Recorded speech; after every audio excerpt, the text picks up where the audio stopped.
Kevin has been a road biker for most of the time I've known him. But recently, things changed. In fact, today, Kevin white-knuckled this step up, to the point where it literally blew his shorts off.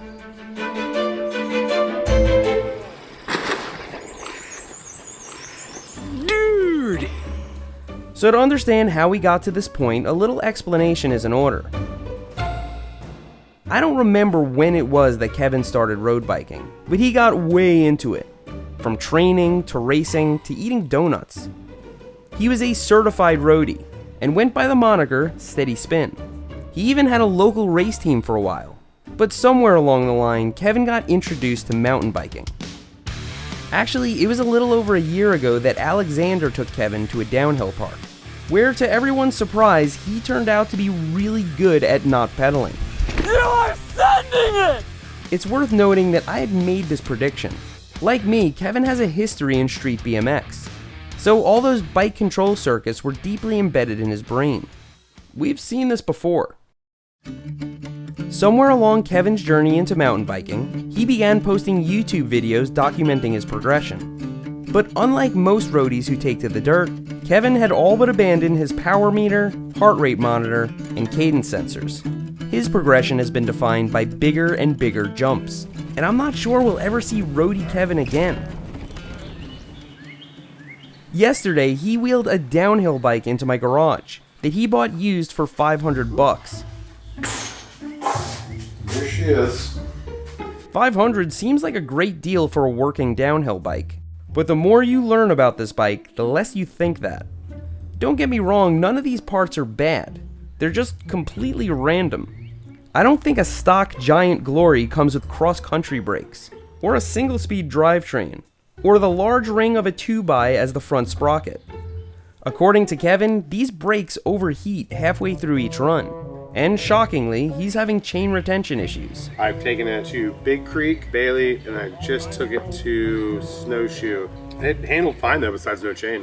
Whoever sold this bike may have put a bunch of random parts on it to make it whole, but we had a nice little stack of replacement parts to work with, some of which Kevin bought and some of which I had on hand.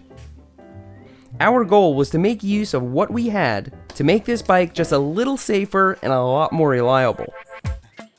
Priority number one was to swap out this front gear with a proper single-speed chainring.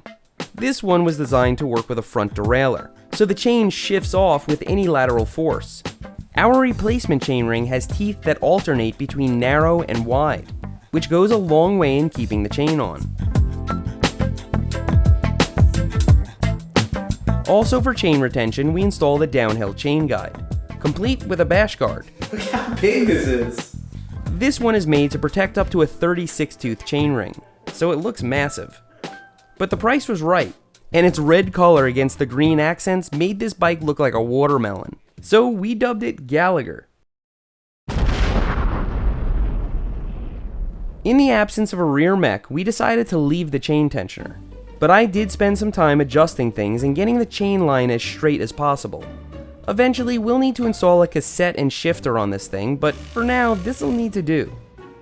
To fix Gallagher's overheating brakes, we replaced them with a barely used set of Code Rs that Kevin bought off a friend. But unsurprisingly, the hoses had been shortened to fit a different bike. How much does that give you? So, No, dude. We need new cables and we don't have new cables. And the only cable that we have is really beat up. there's plenty of slack up here. But when this thing goes, so we're gonna test the suspension. Is there such thing as a downhill snob? Yeah. Oh yeah? There's a snob in everything. In every part of cycling, there's always some snob. They're not going to like this at all. Although these upgrades were far from perfect or permanent, they went a long way in making Gallagher just a little more trail-worthy. And so, first thing in the morning, we loaded up and headed to Tennessee. We are going on a magical adventure. And this magical adventure starts now.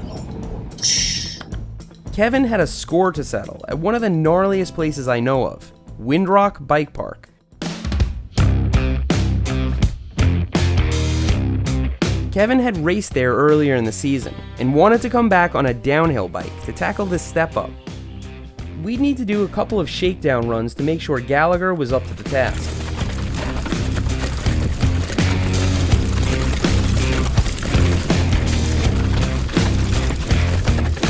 After our first few runs, the spring on the chain tensioner gave out, and we needed to borrow an old derailleur as a temporary solution. But overall, Gallagher was running way better than before.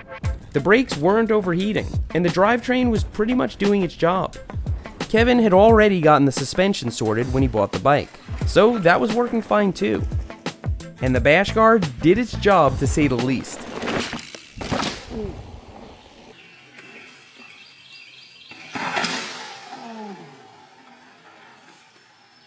Aside from a few little odds and ends, Kevin was making it through each run without any issues to speak of. Aboard Gallagher, you would never guess that only a year ago, Kevin was a full-on road biker. I'm not trying to make this about road versus dirt, but it's pretty clear that Kevin was destined for this.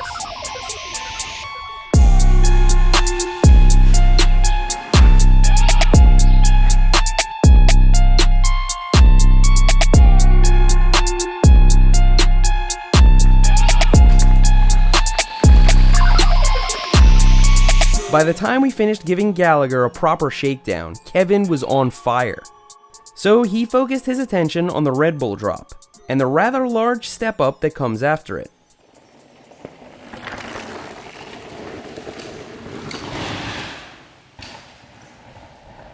Gallagher's suspension certainly did its job, because Kevin's first attempt resulted in a massive case. But he rolled away just fine and was ready to commit to a faster approach. Brakes open, white knuckles. Here, no brakes, up and down.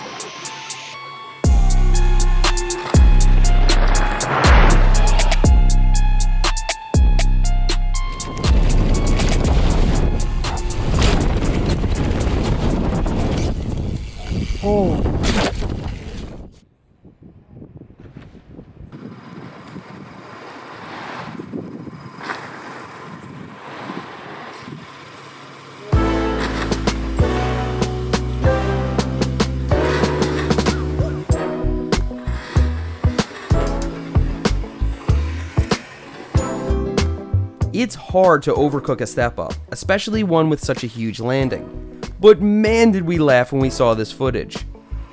You freaking landed flat! Even I must admit that a shorter travel bike might not have treated Kevin so kindly. I mean, he could have had his balls ripped off. And so today we welcome Gallagher to Kevin's fleet. Obviously we need to sort a few things out on this bike, but it's a pretty worthy steed for the price. If you're trying to save money, patience and persistence can often get you a lot. As for Kevin's road biking days, I hope we haven't seen the last of them. But Kevin is following his heart, and downhill mountain biking puts a big smile on his face. One could also argue that it's safer. If you want to follow Kevin's progression and see what he does next with Gallagher, check out his YouTube channel in the link below. And if you want to see more from Windrock Bike Park, follow them on Instagram. Thanks for riding with me today, and I'll see you next time.